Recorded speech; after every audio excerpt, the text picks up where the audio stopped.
Il me plaît d'attirer votre attention sur un phénomène qui se produit de plus en plus dans nos contrées et qui mérite notre attention.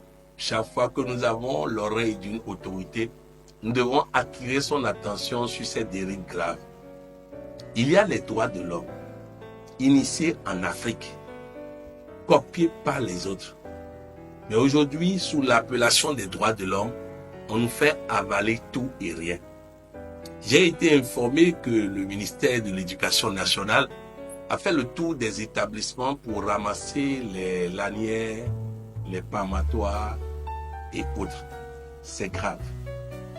C'est grave parce que la peur du gendarme est le début de la sagesse. Aujourd'hui, les enseignants sont dépourvus de toute possibilité de cadrer les enfants. Je vais vous expliquer mon expérience personnelle. À Gonverso, à Porte-Nouveau, j'ai créé mon établissement. J'avais interdit que quiconque touche quelque enfant que ce soit. Ce fut le cas pendant près de 4 à 6 mois. Un jour, je suis allé manger au restaurant et un ami de vieille date me demande ce que je fais en ce moment. Et je lui ai dit, je suis le directeur d'Agomesu. Il dit, ah bon, c'est toi qui as autorisé les enfants à embêter les enseignants sans qu'il n'ait rien pour les sanctionner. J'ai dit, qu'est-ce que ça veut dire? Et tes enfants répètent en ville que chez eux, ils peuvent défier les enseignants comme ils veulent. Ils ont la protection du directeur qui interdit qu'on les touche. Alors sur place, j'ai appelé un menuisier. Je lui ai demandé de me fabriquer 4 palmatoires bien dodus. Le lundi matin, j'avais des étudiants pasteurs. J'ai frappé l'établissement du début jusqu'à la fin. Ils étaient 480 et quelques enfants. J'ai frappé tout le monde. Et j'ai dit, tous les lundis où ça me donne envie, je vais faire pareil. Je rentre dans mon bureau. Quelques minutes après, je reçois une délégation d'enfants de 3e. Ils étaient une dizaine. Je pensais qu'ils voulaient se plaindre.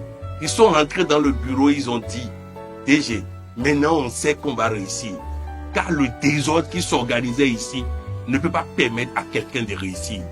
Allez voir en Europe comment les enfants peuvent tenir tête à leurs parents. Leur dire, tu ne peux rien me faire. Mais aujourd'hui, on veut nous installer ça ici sous l'appellation des droits de l'homme. Je n'ai jamais frappé Champignon depuis sa naissance. Mais le fait qu'il sait que si ça me dépasse, je vais le frapper, est une barrière qui fait qu'il respecte l'autorité de ses parents. Alors c'est un crime de supprimer les chicottes dans les établissements. Il y a une différence entre éduquer les enseignants à ne pas exagérer et demander qu'on interdise radicalement ça. Nous sommes en train de trahir nos ancêtres. Nous sommes en train de trahir nos parents qui savent très bien qu'en dehors des autres possibilités de sanction, il y a la chicotte aussi qui est une possibilité de sanction. Un jeune homme a été dans tous les établissements possibles. Il était toujours dernier. On l'a amené dans une école catholique. Il était premier. Alors ses parents lui ont demandé pourquoi. Il dit là-bas, quand tu ne travailles pas, il te cloue sur la croix. Il y a un monsieur qui n'a pas travaillé, on l'a cloué sur la croix. C'est pourquoi je travaille, pour qu'on ne puisse pas me clouer sur la croix. Alors oui, si vous avez l'opportunité d'avoir l'oreille d'une autorité, expliquez-leur que les droits de l'homme, à la où on va, bientôt on va nous dire qu'au nom des droits de l'homme, on doit permettre à nos enfants de changer de sexe. On va nous dire bientôt qu'au nom des droits de l'homme, je ne sais pas ce qu'on va autoriser encore. Ces droits de l'homme n'ont rien à voir avec l'homme. C'est des droits d'animaux qu'on est en train de transformer en droits de l'homme. Et ce n'est pas normal. Les animaux ne frappent pas leurs enfants. Les hommes frappent leurs enfants. Il y a un monsieur qui est malien. Il habite la France. Son enfant l'a embêté tout au long de l'année.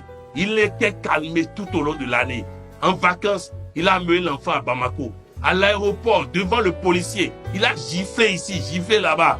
Le policier a dit, qu'est-ce que ça veut dire? Il a expliqué au policier. Le policier dit, tu m'autorises à faire aussi? Le papa dit, fais aussi.